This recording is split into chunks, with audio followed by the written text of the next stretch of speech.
Hello friends, welcome to Creative Medicine.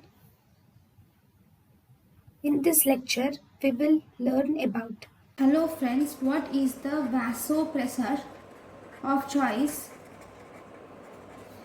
in pregnancy? Vasopressor of choice in pregnancy is ephedrine is the vasopressor of choice in pregnancy.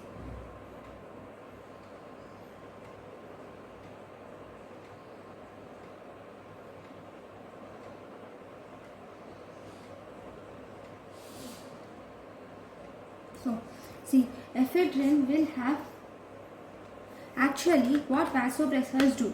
Vasopressors will stimulate alpha receptors, and this causes vasoconstriction, which leads to fetal hypoxia. Okay, so this is harmful in the baby. So as a result, vasopressors are not preferred. But why ephedrine is preferred? Ephedrine has beta activity.